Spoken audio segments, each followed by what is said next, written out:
Hello my dear ones. आज बात करने वाली हूँ नार्सिसिस्ट लोगों के बारे में। मैं आपको नार्सिसिस्ट लोगों के 7 डिफरेंट टाइप्स के बारे में बताऊंगी कि किस तरीके से नार्सिसिस्ट इंसान आपकी फैमिली में, आपके फ्रेंड सर्कल में, आसपास आपके किसी रिलेशन में हो सकता है और आपको उससे बचना है। क्योंकि नार्सिसिस्ट अलग अलग रूप में और अलग अलग रिश्तों में छुपा हुआ हो सकता है। अब मेरे पास इतने सारे केसेस आते हैं, कोई डिप्रेशन में है, कोई बहुत एंग्जाइटी में है, किसी को और कोई फिजिकल डिस्कम्फर्ट बहुत ज़्यादा चल रहा है, कोई बिल्कुल ही इतना निराश हो गया कि अब जीना ही नहीं चाहता है। और इन सब के पीछे एक कॉमन रीज़न निकलता है कि एक फैमिली मेम्बर बहुत बड़ा नार्सिसिस्ट है। किसी की मदर इन लॉ नार्सिसिस्ट है, किसी का हस्बैंड नार्सिसिस्ट है, किसी की वाइफ नार्सिसिस्ट है, किसी का बच्चा नार्सिसिस्ट निकल गया और बहुत ज़्यादा बड़ी प्रॉब्लम घर में हो गई है। एक बिल्कुल ही ऐसा टॉक्सिक एनवायरनमेंट हो गया है कि वहाँ पर सांस लेना भी अब दुभर हो गया है। अब जो आदमी नार्सिसिस्ट है वो तो खुश रहता है, लेकिन जो विक्टिम्स हैं, जिन पर वो टॉर्चर करता है, वो तरह तरह से सफ़र करते हैं। अब अगर आप पहले से ही एक नार्सिसिस्ट आदमी के हत्थे चढ़ चुके हैं तो आपको पता ही होगा कि नार्सिसिस्ट के साथ रहना हर दिन एक कितनी बड़ी स्ट्रगल है। और अगर अभी आप समझ नहीं पा रहे हैं कि आपके किसी फैमिली मेम्बर की वजह से लगातार आपका चैन, सुकून, शांति भंग हो गया है और वो नार्सिसिस्ट है या नहीं है, आप पहचान नहीं पा रहे हैं, तो ये वीडियो आपको भी हेल्प करेगा। तो आपको समझना है, क्योंकि इनको पहचानना ही इनसे बचने की सबसे पहली शुरुआत है। माय डियर वंस, नार्सिसिस्ट जब अब्यूज़ करता है तो वो मेंटली, फिजिकली, इमोशनली बहुत टॉर्चर करता है। तो आपको ऐसे में मेडिटेशन, ब्रीथिंग एक्सरसाइजेस ज़रूर करनी है। तो आप ऐप को डाउनलोड कर लीजिए ताकि आप अपने आप को बचा सकें। चलिए अब सीखना शुरू करते हैं। तो हम समझ रहे हैं अलग अलग तरीके के नार्सिसिस्ट। एक होता है ग्रैंडियोज नार्सिसिस्ट, इन्हें ओवर्ट नार्सिसिस्ट भी कहते हैं। ये अपनी इम्पोर्टेंस को बहुत ज़्यादा एग्जरेट करके बढ़ा चढ़ा कर बताते हैं, जैसे कहीं के लाट साहब हो, राजा महाराजा हो। अपनी छोटी छोटी सी जो इनकी कुछ पॉजिटिव चीज़ें इन्हें लगती हैं उसे बहुत ही ज़्यादा मैग्नीफाई कर कर बताते हैं। इनको बहुत ज़्यादा दूसरा से ये अर्ज होती है कि मुझे एडमायर करे, मुझे एक्नॉलेज करे, मतलब मुझे हाँ जी और पूरा चढ़ा के रखे। इस तरीके से इनको बड़ा एक वैलिडेशन की और एक एप्रिसिएशन की बड़ी भूख होती है। इनमें एम्पैथी की बहुत कमी होती है। ये मैं ही करते रहते हैं, ये हम पर नहीं शिफ्ट हो पाते हैं। तो ये दूसरे लोगों के लिए बिल्कुल भी एम्पैथेटिक नहीं होते हैं। एरोगेंट होते हैं बहुत और एंटाइटल्ड होते हैं। मतलब इनके पास अगर कोई गलती से बड़ा टाइटल से आ जाए तो इतना ज़्यादा उसका घमंड इनके सर पर चढ़ता है और बड़े ही ज़्यादा डोमिनेटिंग होते हैं। अक्सर सक्सेसफुल होते हैं, चार्मिंग होते हैं सरफेस से, यानी कि आप जब इनसे मिलोगे ना तो इनकी कैरिस्मेटिक, इनकी चार्मिंग पर्सनालिटी से आप शिकार आ जाओगे। क्योंकि ये सक्सेसफुल भी होते हैं, डोमिनेंट होते हैं, ऑफ कोर्स पढ़ाई लिखाई में जुगाड़ू, हर तरीके से मतलब होशियार टाइप के लोग होते हैं। पर इन पर ना बस मैं ही सब कुछ हूँ, ये वाला भूत सवार होता है। अपने आगे मतलब किसी को कुछ ना समझना, और ये इनके बिहेवियर में भी झलकता है। ऐसा नहीं है कि ये सिर्फ इंटरनली ऐसा सोचते हैं, ये अपने बिहेवियर में उसको रिफ्लेक्ट करते हैं। कैसे? आपकी बात काट देंगे, आपको गलत जो है ना ठहरा देंगे। आप रो रहे हो, अपना पॉइंट कह रहे हो, तो आपका नीड्स, वांट्स, आपका फीलिंग्स, आपका पॉइंट बिल्कुल भी नहीं समझेंगे और यही प्रूव करने में लगे रहेंगे कि आप इनसे ज़्यादा जानते हो और आप इनको बचाने की कोशिश कर रहे हो, लेकिन आप ना इनको गलत समझ रहे हो। और ज़रा सा भी कुछ कर देंगे तो ये चाहेंगे कि आप ना इनको बिल्कुल माँ बाप बनाकर सर पर बैठा लो, बिल्कुल इनका खूब एडमायर करो, इनको खूब एक्नॉलेज करो, इनके बर्थडे आप सबसे मारो, खूब बड़ा चढ़ा के बात करो। ये इनकी बेसिक नीड होती है। मेरी क्लाइंट मेरे पास डिप्रेशन की शिकायत लेकर आई हैं और उनके हस्बैंड इसी कैटेगरी के नार्सिसिस्ट थे। बहुत अच्छी टॉप पोजीशन पर थे, अच्छा पैसा बनाते थे, सब कुछ था, लेकिन उन्हें अपने आगे हर आदमी मूर्ख लगता था, जैसे सब में ही अकल नहीं है। वो सबको ही ऐसे बोलते थे। अब ऐसा पॉसिबल है क्या कि एक अकेला आदमी वही समझदार है दुनिया में, बाकी सारे ऐसे हैं? लेकिन अगर कोई और उनसे पहली बार बात करे तो इतनी चार्मिंग कैरिस्मेटिक पर्सनालिटी, ऐसा लगेगा भाई ये बंदे से अच्छा तो बंदा कोई हो ही नहीं सकता। ऐसे कंफ्यूज कर देते थे दूसरे को। लेकिन जब उनके साथ कोई क्लोज होना शुरू हो जाता था धीरे धीरे उनकी असलियत को समझ पाता था कि ये बंदा कैसे मैनिपुलेट करता है, ये बंदा जो दिखाता है वो है नहीं।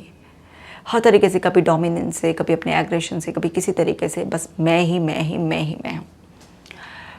और एक होते हैं वल्नरेबल नार्सिसिस्ट, इन्हें कोवर्ट नार्सिसिस्ट भी कहा जाता है। ये शाय लगते हैं, इनसिक्योर होते हैं, इंट्रोवर्ट होते हैं, बहुत ही सेंसिटिव होते हैं क्रिटिसिज्म के लिए। अगर ज़रा सा भी इनको सेंस हो जाती है कि कोई इनमें कुछ कमी देख रहा है, निकाल रहा है, तो बहुत ज़्यादा इनके अंदर की सेंसिटिविटी एकदम ट्रिगर हो जाती है। क्रेव करते हैं, इनको भी बहुत तारीफ़ें चाहिए होती हैं, लेकिन इनको ना फियर ऑफ रिजेक्शन भी साथ में होता है।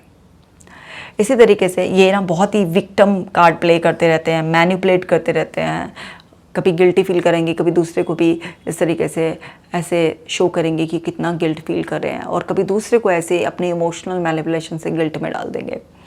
एक्सपीरियंस करते हैं बहुत ही डीप एनवी, अंदर से बहुत जेलसी, नाराज़गी बहुत ज़्यादा फील करते हैं। मेरी क्लाइंट है, वो इसी कैटेगरी में आती है। अब आप बोलेंगे नार्सिसिस्ट आदमी तो ट्रीटमेंट लेता ही नहीं है। लेते हैं भाई, कुछ नार्सिसिस्ट ट्रीटमेंट भी लेते हैं, क्योंकि जब उनकी ज़िंदगी जहन्नुम जैसी हो जाती है, बिल्कुल नींद नहीं आएगी, हर समय नेगेटिव थॉट्स चलते रहेंगे, ओसीडी का लूप बन जाएगा, और छोटी छोटी बातें, लोग, सिचुएशंस, दूसरों के एक्सप्रेशंस उन्हें ट्रिगर करने लग जाएंगे, तो वो नार्सिसिस्ट आदमी की मजबूरी हो जाएगी, उसे ट्रीटमेंट लेना पड़ेगा। ये वाली कैटेगरी के लोग जब बहुत बुरी तरीके से अपने ही जाल में फंस जाते हैं, तो इस वाली कैटेगरी के लोग ना ट्रीटमेंट लेते हैं, लेकिन उन्हें अपने आप को सुधारने में बहुत दिक्कत आती है। तो वो बहुत सारे सेशंस इसी चीज़ में लगाते हैं कि वो अपनी अपनी बात कहते रहें, इसने ट्रिगर किया, इसने ये कह दिया, इसकी बात से हुआ। और वो इतना ज़्यादा होते हैं कि वर्क प्लेस पे भी सब उनसे बहुत अच्छी तरीके से उनके इमोशंस की टेक केयर करके बात करें, फैमिली में भी ऐसा करें, और वो अपना सेल्फिश कार्ड खेलते रहें, पर दूसरे लोग उनके साथ जेनरस बने रहें, उनके मुंह से निकलते हैं उनका काम पूरा कर दे, सब कुछ है। इनको बहुत स्लो एक्सेप्टेंस लानी पड़ती है कि ये सारी जो प्रॉब्लम है उसका रूट कॉज तुम्हारे अंदर ही है, तुम्हारा खुद का बनाया हुआ एटीट्यूड, तुम्हारा खुद का बनाया हुआ पर्सोना, और उसी पर ही काम करना पड़ेगा। तब बाहर से सब कुछ ट्रिगर मिलने बंद होंगे और बाहर से ये सब चीज़ें ख़त्म होनी शुरू होंगी। तो इस वाली कैटेगरी के नार्सिसिस्ट जब टॉर्चर होने लग जाते हैं अपने ही ब्रेन के ज़रिए, तब वो ट्रीटमेंट के लिए आते हैं।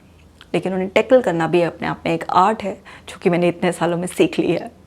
तो ये वाले नार्सिसिस्ट से पूरा घर का माहौल बहुत ख़राब रहता है, क्योंकि ये छोटी छोटी बातों पे बहुत ही ज़्यादा रो धो के, शिकायतें करके बहुत ज़्यादा ड्रामा क्रिएट करते हैं बाहर अपने, क्योंकि इमेज कॉन्शियस होते हैं, रिजेक्शन का, क्रिटिसिज्म का बहुत फियर होता है। लेकिन जो उनके क्लोज लोग होते हैं उनकी तो बिल्कुल ऐसी तैसी करे हुए रखे हैं, इतना ज़्यादा बुरी तरीके से उनको टॉर्चर करते हैं, इतनी बुरी तरीके से कंप्लेंट, गाली देना, चीखना, चिल्लाना, नेक्स्ट लेवल की बदतमीजी।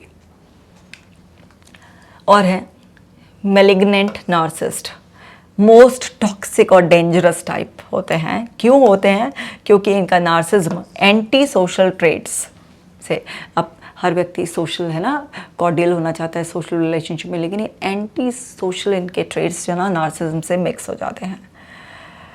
मैनिपुलेटिव बहुत होते हैं, चीटर होते हैं, बहुत ज़्यादा भड़काऊ होते हैं, एक्सप्लॉटेटिव होते हैं, और इन्हें कोई पछतावा नहीं होता, lakhs remorse and enjoys controlling others. दूसरों को कंट्रोल करने में बड़ा मज़ा आता है, कितनी भी गलती हो जाए, बदतमीजी कर लें, किसी भी तरीके से कुछ भी हद तक चले जाएं, कोई शिकन नहीं, इनके चेहरे पे कोई पछतावा नहीं है, और बहुत ही ज़्यादा एग्रेसिव और सैडिस्टिक होते हैं, हद से ज़्यादा।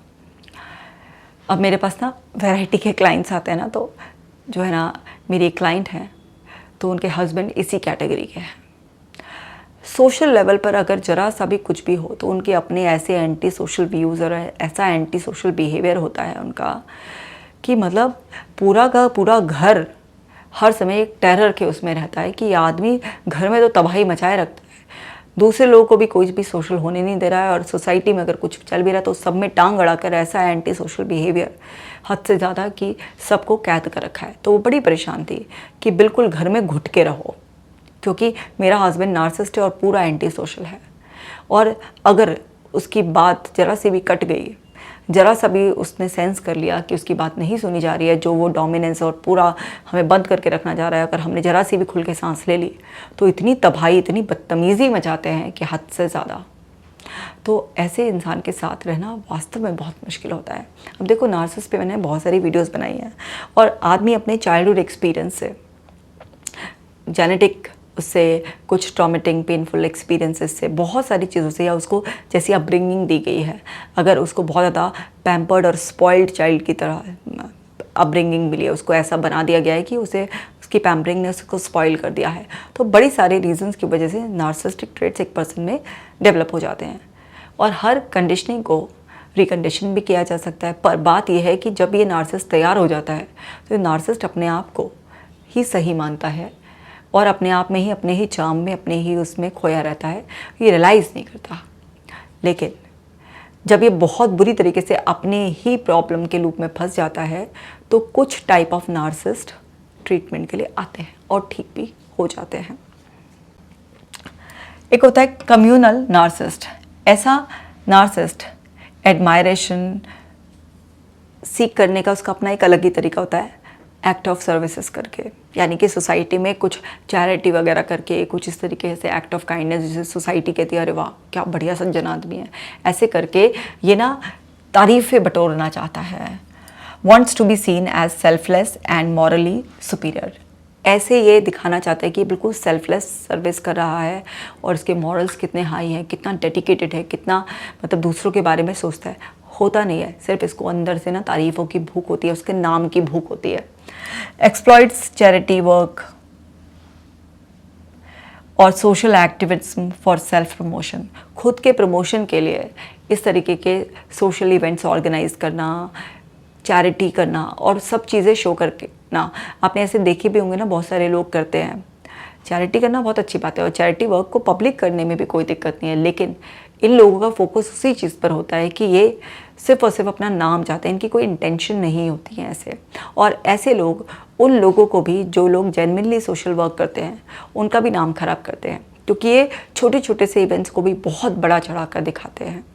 इस तरीके से अपने आप के लिए एक सज्जनता का, दयालुता का टैग कमाना, लोगों की तारीफ़ें बटोरना, ये सब चीज़ें ही इनका पर्पस होता है।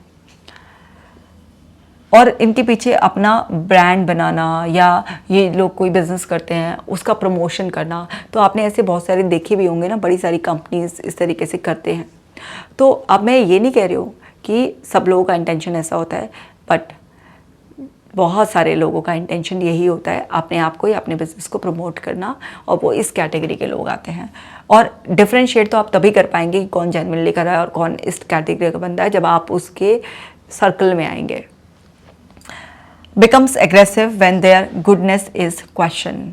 जब उनकी गुडनेस को क्वेश्चन किया जाता है या अननोटिस छोड़ दिया जाता है तो बड़े एग्रेसिव हो जाते हैं, क्योंकि इनका जो पर्पस होता है ना, वो क्या होता है कि बस मुझे देवता मान लो, क्वेश्चन मत करो, मुझे बिल्कुल भी अननोटिस तो छोड़ो मत, मुझे नोटिस करो और रिपीटेडली मेरे गुणगान गाओ। जब ये पर्पस सॉल्व नहीं होता है तो भी भड़काऊ हो जाते हैं, और अगर किसी ने क्वेश्चन कर लिया तो भी भड़क जाते हैं। तो इस तरीके के नार्सिसिस्ट भी बहुत ही ज़्यादा खतरनाक होते हैं। क्योंकि मैं इतने सालों से प्रैक्टिस कर रही हूँ तो इस सारे टाइप के नार्सिसिस्ट वालों से पाला पड़ ही चुका है। तो अगेन मेरी एक क्लाइंट है, उनके हस्बैंड बिल्कुल ऐसे ही दिखावे के लिए मंदिरों में इतना दान धर्म का वो सब करना, बस सब आके ना पूछे अरे अरे बड़े देवता समान है, अरे पाए लगे, ये करे, आ रहे हैं घर पे लोग और वो चापलूसी कर रहे हैं, पता चल रहा है उस आदमी को, लेकिन उसे अपना नाम ऐसा दिखाना है सोसाइटी में, चंदे के वो काट रहे हैं, वो चेक कट कट के दे रहा है और बस सब लोग आ रहे हैं और बेवकूफ़ भी बना रहे हैं, लेकिन वो तारीफ़ें सुनने के लिए वो अपना पैसा लुटा रहा है। अगर घर में बेटा कुछ काम करने के लिए पैसा मांग रहा है तो उसे लताड़ रहा है, उसके लिए बोल रहा है कि तेरे पास मुझे देने के लिए हराम का पैसा नहीं है, लेकिन बाहर अपना झूठा नाम और वो शोहरत जताने के लिए और अपने एक ऐसा कि ये महान सज्जन व्यक्ति हैं, इन्होंने इतने दान धर्म और ये सब चीज़ें करे हैं, अपना खुद का प्रमोशन करने के लिए, जो अपना बिजनेस करते हैं उसका वहाँ पर बैनर्स लगाने के लिए, सब चीज़ों के लिए पैसा है उस आदमी पे, लेकिन अपने ही बेटे को काम के लिए देने के लिए उसके पास पैसा नहीं है। वो इस तरीके से बिहेव कर रहा है। उसको बोला जा खुद कमा और खुद कर। अगर वो कह रहे हैं कि ये भी तो पैसा हमारा है, आप इतना पैसा दान धर्म में, इसमें चैरिटी में उड़ा देते हो, हमें भी तो दो, तो बोलते हैं कि तेरी माँ के बाप के घर से थोड़ा ना आया था पैसा, ये तो मेरा खुद का पैसा है, मैं आग लगाऊँ, इसे कुएँ में फेंकूँ या कहीं पर भी कुछ भी करूँ, तुम्हें क्या मतलब है। इस तरीके से घर वालों के साथ। और ये तो मैं बड़े आराम से नॉर्मल टोन में बता रही हूँ, जब वो बोलते हैं तो इतना ज़्यादा भड़काऊ हुए में बोलते हैं कि घर वाले सारे के सारे कांप जाते हैं बुरी तरीके से। तो अलग अलग तरीके के भी नार्सिसिस्ट लोग होते हैं। और होते हैं सोमैटिक नार्सिसिस्ट, ऑब्सेस्ड होते हैं जो अपनी फिजिकल अपीयरेंस से, फिटनेस से, सेक्सुअलिटी से। और ऐसा नार्सिसिस्ट भी बड़ा ही टॉर्चरिंग होता है। सीक्स वैलिडेशन थ्रू अट्रैक्टिवनेस और फिजिकल स्ट्रेंथ, अपनी फिजिकल स्ट्रेंथ और अट्रैक्टिवनेस से उन्हें वैलिडेशन चाहते हैं कि हाँ भाई मैं ही राजकुमार जैसे सुंदर हूँ, मेरी बॉडी सबसे ज़्यादा हष्ट पुष्ट तंदुरुस्त वाली है, बढ़िया एकदम से, मतलब तारीफ़ें करो राजा बाबू जैसे, बिल्कुल एकदम। Can be highly competitive about looks, अपने लुक्स के लिए बहुत ज़्यादा हाईली कॉम्पिटिटिव होते हैं और खूब खर्चा करते हैं। मेरे क्लाइंट ना ऐसे ही थे। अब उनसे मेरा कैसे मतलब क्लाइंट कैसे बने, एक्चुअली उनके बेटे की काउंसलिंग मेरे से स्टार्ट हुई और बेटे ने मुझे बताया कि इस तरीके से मेरे फादर से बहुत सारे इश्यूज़ हैं। बड़ी मुश्किल से उसके फादर एक बार कांटेक्ट करने के लिए राज़ी हुए कि भाई बेटे की बात है और बार बार मैडम कह रही हैं कि बात करनी है तो मैं बात करता हूँ। लेकिन वो तो अपने जो वो थे भी अच्छे खासे दिखने में, हैंडसम, लेकिन उनको बहुत ही ज़्यादा इस बात का घमंड था कि वो कितने ज़्यादा अट्रैक्टिव हैं, कितने ज़्यादा फिट हैं। 54 की एज में भी बिल्कुल ऐसे लगते हैं यंग की अभी अर्ली 40s में ही हो। इस बात का बहुत ज़्यादा घमंड, कपड़े वपड़े पहनने का बड़ा शौक़, सब कुछ ऐसा था। तो वो ना इस बात को समझ नहीं पा रहे थे कि ये मेरे अंदर नार्सिसिस्टिक ट्रेट्स हैं और या मैं इस तरीके से जो डोमिनेंस करता हूँ और लोगों को, घर वालों को अनफिट कहता रहता हूँ या उनको बिल्कुल ऐसा कहते रहता हूँ, झल्ले लगते हैं, वो बेकार लगते हैं, ध्यान नहीं रखते, या उनके टोका टाकी करते रहता हूँ, ये मेरे बच्चों को इस हद तक भी ख़राब कर रहा है। तो उनको कुछ भी रियलाइजेशन ही नहीं था, उनको पता ही नहीं था। उनको लगता था कि नेचुरली वो जैसा बिहेव कर रहे हैं वो सही है। वो तो अपने बच्चों को अट्रैक्टिव लगने के लिए या अपने बच्चों को फिट रहने के लिए मोटिवेट ही कर रहे हैं, उनको ये था। लेकिन जब मैंने उनको बताया कि उनकी इस पर्सनालिटी में इस तरह के नार्सिसिस्टिक ट्रेट्स हैं, आप अगर समझेंगे तो आपकी घर वालों से बॉन्डिंग बेटर हो जाएगी और आपके बच्चे की कंडीशन जल्दी हील हो जाएगी। बहुत ही ज़्यादा उनके लिए मुश्किल था नार्सिसिस्ट का जो एक टैग, लेबल या उससे कनेक्ट करके अपने आप को देखना। और शुरुआत में तो उनको बिल्कुल ही ऐसा लगा कि जैसे मैडम पता नहीं क्या बात कह रही हैं, मेरे को ज़बरदस्ती गलत बताने की कोशिश कर रही हैं, और जबकि मैं तो अपने बच्चों का, घर वालों का भला ही चाहता हूँ। तो नार्सिसिस्ट पर्सन के लिए इनिशियली इन सब चीज़ों को समझना, एक्सेप्ट करना बहुत मुश्किल था। लेकिन जब उनके बच्चे की कंडीशन ठीक ही नहीं हो रही थी और रिपीटेडली उनको ये मैसेज दिया गया, तब उन्होंने खुद डिसाइड किया कि मैडम मुझे भी आपके साथ कुछ सेशन करने हैं, पहले मुझे समझाओ कि मैं कैसे हूँ नार्सिसिस्ट। उनको पूरा अच्छी तरीके से समझाया गया, सब बढ़िया तरीके से उनको सब चीज़ें, कि भाई आपको जो लगता है कि आप ही बिल्कुल राइट हैं, आप देखने में इतने सुंदर हैं, तो इसका मतलब आप मान के भी चल रहे हैं कि आप ही सबसे ज़्यादा बुद्धिमान हैं। ये सब चीज़ें जो है ना उनको समझाई गई और भी उनमें बहुत सारे तमाम इश्यूज से समझाए गए। तब उन्हें समझ में आया बहुत अच्छी तरीके से, पूरा उनके दिमाग में स्केच बनाया, उनके साथ हमने पूरा डिटेल में वर्क किया, तब जाकर उनको समझ में आया कि हाँ भाई ये एक प्रॉब्लम है, मुझे इसको एड्रेस करना है, अपने एटीट्यूड को ठीक करना है। तो नार्सिसिस्ट आदमी भी सुधर सकता है अगर वो इस बात को रियलाइज़ कर ले, लेकिन उसको समझाने के लिए बड़ा पेशेंस चाहिए होता है, क्योंकि वो इतना डिफेंसिव हो जाता है, इतना अटैकिंग हो जाता है, और कई बार ना आपको कुछ डिसरिस्पेक्टफुल टोन में भी बोल जाता है, इस तरह के कुछ वर्ड्स भी यूज़ कर जाता है। बट हैंडल करने का अगर जिगरा है किसी में नार्सिसिस्ट आदमी को, तो फिर नार्सिसिस्ट को भी सुधारा जा सकता है। तो ये यूज़ करते हैं अपनी बॉडी को अटेंशन गेन करने के लिए और कंट्रोल के लिए। तो जैसे उन्हीं की मैं बात बता रही हूँ, वो इतनी शॉपिंग करते थे, एक्सेसिवली शॉपिंग, मतलब अपने लुक्स के लिए और सब चीज़ों का इतना ध्यान करना, अपने ब्रांड्स पे इतना पैसा खर्च करना। तो हर अलग अलग कैटेगरी के नार्सिसिस्ट होते हैं। और होते हैं cerebral narcissist, values intelligence over physical appearance, जो कि अपनी इंटेलिजेंस को ज़्यादा वैल्यू करते हैं ओवर फिजिकल अपीयरेंस। बिलीव करते हैं they are intellectually superior to others, कि इनकी जो बुद्धि है ना बस वही सबसे बढ़िया है, यही सुपीरियर है, इनके आगे किसी को अकल नहीं है। Dismissive of others opinions and ideas, दूसरों के आइडियाज़ को, ओपिनियंस को एकदम काट देना। Uses knowledge to manipulate and dominance conversation, बुद्धि होती है इनमें, सच में इंटेलिजेंट होते हैं, बट ये ना मैनिपुलेटिव वे में ना दूसरे लोगों को कंट्रोल करने के लिए, एडवांटेज लेने के लिए बहुत ही ज़्यादा मैनिपुलेटिव हो जाते हैं, और ये कितने टॉक्सिक हो रहे हैं इसको रियलाइज़ नहीं कर पाते हैं। ये आपको साधारण भी ड्रेसअप करने में और वो सब दिखेंगे, लेकिन ये मेंटल लेवल पर बहुत ही ज़्यादा अपने आप से इतना सेल्फ अटैच्ड होते हैं, क्योंकि आप जानते हैं कि नार्सिसिस्ट पर्सन ही वो होता है जो सेल्फ ऑब्सेस्ड होता है। एक और तरीके के होते हैं स्पिरिचुअल नार्सिसिस्ट। ये सुनने में थोड़ा अजीब लगेगा कि ऐसे भी होते हैं, बट होते हैं। यूजेस स्पिरिचुअलिटी और रिलीजन टू असर्ट सुपीरियरिटी को रिफ्लेक्ट करने के लिए ये स्पिरिचुअलिटी का, रिलीजन का सहारा भी ले लेते हैं, मतलब किसी भी हद तक जाएंगे, पर हम ही सुपीरियर हैं। Acts as if they are more enlightened than others. ऐसे प्रिटेंड करेंगे कि ये एनलाइटेड बीइंग है, दूसरे इंसान के एक्सपीरियंस कुछ नहीं है, इन्हीं को एनलाइटमेंट प्राप्त हुआ है, सीधा भगवान से अपॉइंटमेंट इनका फिक्स हुआ था और उन्होंने इनके सर पे हाथ रख के इनको एनलाइटमेंट दे दिया है और अब ये बिल्कुल एनलाइटेड हो चुके हैं और बहुत बढ़िया सब कुछ है। Manipulates others by claiming divine insight और हायर विजडम। इनके पास बहुत हायर विजडम है, इनके पास वो ब्लेसिंग्स हैं, एनलाइटमेंट है, इनके पास जो पावर्स हैं, इनके पास जो नॉलेज है, जो इनको डिवाइन एक्सपीरियंसेस हुए हैं, वो सब एक्चुअल में कुछ हुआ नहीं होता है, लेकिन ये मैनिपुलेट करते हैं। ये कुछ ऐसी बातें रट लेते हैं अपनी ज़ुबान पर, कुछ ऐसे एक्सपीरियंसेस के बारे में इधर उधर से पढ़ा लेते हैं और उससे ना रौब झाड़ते हैं दूसरे लोगों पर कि जैसे ये बहुत ही एनलाइटेड बीइंग है, इनकी तो पूजा होनी चाहिए, इनको तो भगवान तुल्य ही बना दिया जाए। इस तरीके से इनकी बातों में बहुत दम है, इनकी बात सुनो, इनकी बात मानो और इनके चरणों में पड़े रहो। Looks down on people who don't share their beliefs. जो भी अपनी बात नहीं कह पाता उसको इस तरीके से देखेंगे बिल्कुल ही जैसे वो मरा गरा दीनहीन है और अपना ही ओपिनियन उस पर प्रोजेक्ट करने की कोशिश करेंगे, उसको ज्ञान झाड़ते रहेंगे और उसको इस तरीके की किस्से कहानी और एक्सपीरियंसेस बता देंगे, सुना देंगे, जता देंगे, जिससे उसको लगेगा कि भाई मेरे तो आज धन्य भाग, क्या दिव्य आत्मा के चरणों में मैं आ गया हूँ और बस सरेंडर कर दे और इन्हीं की पूजा करे, भक्ति करे, इन्हीं को सर पे बिठाए, इनकी सेवा करे। इस तरीके के भी नार्सिसिस्ट हैं।